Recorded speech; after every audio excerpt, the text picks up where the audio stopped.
Bonjour tout le monde. Bonjour. J'ai fait bonjour et après comme ça je dis bonjour. Bonjour tout le monde. Bonjour. J'espère que vous allez bien. On va continuer notre avancée sur la série Saint Seiya Omega. La dernière fois, nous étions arrêtés sur l'arrivée des Chevaliers d'Argent. Donc là, nous sommes directement à l'épisode 12 qui s'intitule Un cosmos en héritage, Shun, le chevalier légendaire. En effet, on va revoir un de nos chevaliers préférés des 4 bronzes de l'ancienne saga. Exactement, chérie. Et qu'est-ce qui se passe dans cet épisode 12, ma chérie? Alors, nous avons nos chers saints de bronze qui recherchent donc à détruire le pilier du vent. Exactement. Et ils croisent un chevalier d'argent qui n'est autre que Miguel, le chevalier de chasse, ma chérie. Ah oui, ah, mais les chevaliers d'argent ont des noms qui sont vraiment hyper drôles à chaque fois. Ah ouais, mais la production, ils ont pris des noms. En fait, ils ont pris des noms aléatoires. Ils sont souvenus des collègues de vacances. C'est ça, c'est incroyable. Miguel, le chevalier de chasse, les amis. Donc il va y avoir un combat qui va être très difficile pour nos protagonistes. Ouais, ils maîtrisent la terre d'ailleurs. Oui, heureusement, Shun va apparaître et les aider à ne pas mourir. Exactement. Shun va les amener dans un village très pauvre et plutôt détruite. Il va les amener dans sa maison. On retrouve Ryuro qui a été blessé. Ryuro, on apprend que Ryuro, lui, il est parti en avance. Donc Shun, il est là pour aider les gens parce qu'il ne peut plus utiliser son cosmos. Et pourquoi mon cœur il peut plus utiliser son cosmos, Shun? Parce que il a été touché par Mars. On apprend un truc hyper important, c'est que pendant le combat donc de Mars et Athéna ainsi que les 5 chevaliers de bronze, une météorite serait arrivée au même moment et aurait d'ailleurs transformé les armures. C'est pour ça que on a...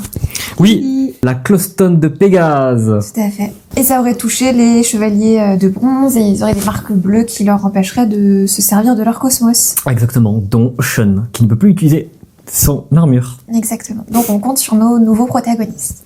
Exactement. Ensuite, Miguel, le chien de chasse, fait son grand retour. Il combat nos chevaliers qui sont déjà en difficulté. Shun, voyant la situation, il se sent mal. Du coup, il va brûler son cosmo énergie pour le lancer un. Nebula Chen, c'est ça, merci. Exactement. Qui va bien affaiblir Miguel. Et là, à ce moment-là, Koga, il va riposter et balancer un Pegasus Ryuseiken, météore de Pégase, qui va... Et ce qui est beau, c'est que Shun voit en Koga le futur Seiya, en fait. Oui, ça c'est magnifique cette image. Il y a un petit superposé. C'est ça, on voit que le flambeau a été passé. Donc Exactement. Et ensuite, nos héros partiront en avance et Shun leur souhaiteront bon courage. C'est ça, c'était un bon épisode dans le sens où on a revu Shun, ça fait super plaisir, il y a toujours sa douceur légendaire. Très très gentil Shun. Hein. Voilà, je trouve qu'il y a un lien avec Ryuho aussi. Ouais, c'est pour ça que les deux sont ensemble. D'ailleurs, ils restent ensemble. Hein. On sait c'est pas ce qu'ils font après dans la maison, mais... Ça fait grave plaisir de revoir Shun, même dans ses plus mauvais jours, il est toujours là pour aider les gens. Donc c'est magnifique. Dans l'ensemble, plutôt un bon épisode. Hein, franchement. Oui. Un chevalier d'argent pas trop marquant. Non. C'est plutôt son prénom qui est très drôle. C'est ça. Mais même niveau design, sans plus. Sans pas grand chose à dire. Donc épisode plutôt correct en vrai. Voilà, tout simplement. Nous allons passer à l'épisode 13, le message de Seiya. Je vous confie Athéna. Exactement. Nos bronzes vont à la recherche toujours du pilier du vent, car ils ne l'ont pas atteint pour l'instant. Exactement. Ils y arrivent et ils se retrouvent face à... Fly, la mouche. C'est ça, une grosse mouche. Franchement. Mais par contre, l'armure est bien faite, elle représente bien la mouche. Oui, alors ouais, chevalier d'argent, Fly de la mouche.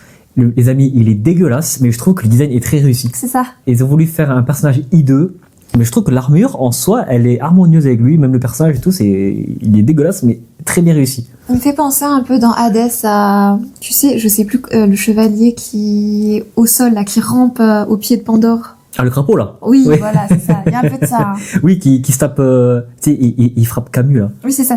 Et après... il me rend dingue celui-là. Ouais, celui-là, ouais. C'est vrai, oui, c'est vrai. C'est vrai que dans Senseiya, les personnages hideux sont très bien réussis, notamment Fly. Donc il génère un poison qui met en danger les chevaliers de bronze. Le Sen virus, ça s'appelle. Donc, dans cet environnement, il va déclencher un petit poison qui paralyse nos chevaliers de bronze, mais au dernier moment, Koga va éveiller son cosmos énergie pour le balancer une attaque finale et le balancer, le neutraliser, quoi, tout simplement. Exactement. Et ensuite, Arya et Yuna détruisent le vestige du vent. Oui. Et on voit Seiya. Et oui, et après, à la fin, on voit dans le ciel, on voit un message de Seiya, un peu à la manière de Aioros. je vous confie à Athéna, merci beaucoup, bon courage, ciao, faites le travail à ma place, moi je dors. Exactement, c'est ça. Mais pour moi, c'était le meilleur passage de l'épisode. Ouais, c'est vrai, avec la petite musique, ça c'était entraînant quand même, c'était C'est cool. ça. Donc dans l'ensemble, bon, un épisode moins bon que le précédent parce que bon, il n'y a pas grand chose à dire en soi. On voit un nouveau personnage qui s'appelle Médée. Bon, moi je sais, mais on suppose que c'est sa femme. Voilà, moi j'ai pas aimé plus que ça l'épisode, mais c'est Voilà, ça passe. Allez, on passe à autre chose. parti. Passons à l'épisode A14 qui s'intitule Retrouvailles internatales, l'élève affronte le maître. Celui-là était un très bel épisode avec Yuna, où on apprend plus sur son passé. Donc on la voit croiser une jeune femme chevalier. Et il commence à se battre, on apprend que c'était son maître, et là il y a un flashback. Palvin Oui, du Paon. Palvin Dupan. D'ailleurs son armure est très belle, elle Ouais. ressemble un peu à... Comment elle June. s'appelle June, c'est ça, June, exactement. C'est qu'elle est très belle. Hein. Oui, L'armure, ça, élégante. C'est vraiment Yuna en adulte. Hein. c'est ça, on voit bien. Mais c'est fait exprès. Elle vient de la pauvreté, elle volait quand elle était petite, Yuna. Yuna, et elle a été récupérée par Palvin qui lui a offert un travail, et elle a pu grandir d'une belle manière, elle est devenue chevalier, et donc c'est un très beau passage, un très beau moment.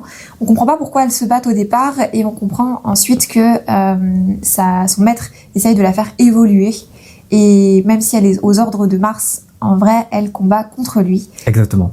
Donc après, il y a les 3 chevaliers d'argent. D'argent, j'ai même plus leur nom. Non plus. Mais qu'ils ont vu la traîtrise de Palvin. C'est ça. Et du coup, Palvin elle va dire Yuna, vas-y, va-t'en, t'inquiète pas, je m'en occupe, suis ta voix, sois une grande chevalière. Et combat pour Athéna. Ensuite, Palvin va se fighter avec les 3 chevaliers d'argent. Oui. Là, il y a un plan où il y a du sang par terre, donc Oui. on sait pas ce qu'elle en devient, mais d'après moi, je pense qu'elle décède. Bah, Suite à l'attaque finale, quoi. J'espère pas personnellement, mais après je sais pas si on la reverra plus tard. À voir. Donc dans l'ensemble, ma chérie, t'en as pensé quoi de l'épisode? Très bel épisode. Ouais. Même au niveau design et tout, c'était très très beau. J'ai beaucoup aimé. J'ai trouvé qu'il y avait une ressemblance un peu avec le Senseiya originel, donc j'ai bien aimé la vibe. Maintenant, on apprend un peu plus que Palvin a été son maître et aussi son idole un peu. Tu vois, c'est ça la voix qu'elle aimerait avoir C'est ça. en tant que chevalière. On s'accroche plus au personnage aussi quand on en découvre plus dessus. Exactement. Donc j'ai bien aimé ça. C'est vrai qu'en soi, c'était un bon épisode. Oui. Ouais. Allez, passons les amis à l'épisode 15, les Croc-venimeux. Piège au 2e vestige. Il est tellement catastrophique qu'il en était drôle, mais vraiment c'était incroyable. Ils vont pour détruire le pilier cette fois-ci de la Terre. En fait, le début, le chevalier de bronze vont chercher à manger. Oui, c'est ça. Et du coup, il y a Ichi de l'hydre. Ichi de l'hydre fait son grand retour. Il va essayer de manger au restaurant, sauf qu'il n'y a plus à manger. Et par le biais d'un petit garçon, ils vont l'amener. Le petit garçon sait où est-ce qu'il est, les vestiges de la Terre. C'est ça, Et du coup, il va les amener. On voit que l'hydre a toujours un sale comportement d'ailleurs. Ils attaquent le vestige de la Terre, il y a des golems de terre, ils commencent à combattre Exactement. avec eux. On apprend que Ichi de l'hydre, c'est un traître. En fait, Oui, c'est ça. à côté, en fait, Mars lui a offert une armure. C'est ça. Donc, son armure de Ichi de l'hydre a évolué. Maintenant, c'est de l'hydre mâle. Oui, c'est ça. C'est ça, Il l'hydre était mâle. l'hydre femelle avant. Exactement, l'hydre mâle. Il va combattre les chevaliers de bronze. En même temps, en parallèle, sous terre, nous avons Michelangelo du golem. Voilà. Lui, il contrôle les golems. C'est Les ça. golems, ce sont des sbires, voilà, faits de cailloux, vraiment des monstres qui sont sortis de dessins animés sur TF1 de Trans 3 Midi Zuzu. Ça. Et Ichi de l'hydre vont combattre les chevaliers de bronze. En fait, le problème, c'est que Ichi, en fait, il a plein de dards qui sortent de lui. Oui. Tu sais, des... Oui, ça oui, les, Il y a vraiment un retour au premier combat avec les dards à l'intérieur avec Yoga Exactement. dans l'armure. quoi. Exactement, donc les chevaliers sont très affaiblis. À ce moment-là, Haruto fait son grand retour. Et là, en fait, Haruto, il voit qu'il y a un seul moyen de rentrer dans le vestige, mon cœur. Est-ce que tu te rappelles? C'est ça. En fait, il saute en haut comme ça. Il saute en haut et il casse la surface de la Terre. Exactement, il saute comme ça. Il n'y a pas de porte. En fait, il saute et C'est ça. boum, il traverse le sol. C'est ça. Il Et arrive pour combattre il arrive encore. Michelangelo. Il est chaud pour combattre Michelangelo. Et C'est encore, ça. qu'est-ce qui se passe? Et là, Michelangelo dit « Seul compte mes créations ». Et du coup, il part. Oh, et c'est donc, ça. il n'y a pas de combat. Il n'y a pas de combat. On s'entendait tous. Normalement, même si c'est répétitif, on s'entendait tous qu'il y a un petit combat. Alors non, Michelangelo, il a fait.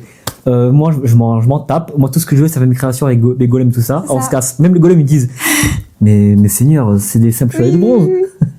Je pense qu'ils n'ont pas eu le temps de faire la fin de l'épisode. Ils se dit il reste que quelques minutes, on va... C'est ça, ils ont dit ok, on a tout le budget sur Ichi de l'hydre, on peut plus faire un combat, allez, on fait barrer. C'est ça. Du coup, Haruto et Arya détruisent le vestige de la Terre et éventuellement, Koga montre à Ichi qu'il a fait le très mauvais choix. Il l'envoie balader dans les airs comme Pokémon là. Et à la fin, on voit le petit garçon du début qui je crois, à la fin, je crois qu'il a jamais pitié de lui, tu vois. Mais même Lidr, il pleure et tout. Il disait Ouais. qu'il voulait être comme Seiya, qu'il avait jamais réussi à le rattraper, qu'il était triste et que il trouvait que c'était pas juste. Et du coup, qu'il avait fait ça pour ressembler à son idole entre parenthèses, alors qu'en fait, il en était jaloux. Donc c'est assez pitoyable en fait. Exactement, mais quand même, on en prend un peu plus. Alors, ça ne met en aucun cas en lumière le personnage, mais ça en prend un peu plus sa psychologie, quoi. On le comprend un peu, quoi. En vrai, épisode what the fuck, vraiment. Pitoyable, mais drôle. On avait rigolé quand même. Oui, c'était tellement n'importe quoi qu'en fait, on a passé un bon moment. Exactement. Voilà. Et voilà les amis pour l'épisode 15. Merci à vous de regarder la vidéo. Oui, merci voilà. beaucoup. Moi dans les commentaires s'il y a certains d'entre vous Oui. qui se souviennent de cet épisode tellement lointain. On a hâte de vous raconter la suite. Au prochain épisode, prenez soin de vous les chevaliers. N'hésitez pas à liker, Commentez et à partagez. partager. On se dit à la prochaine. À bientôt. Ciao tout le monde.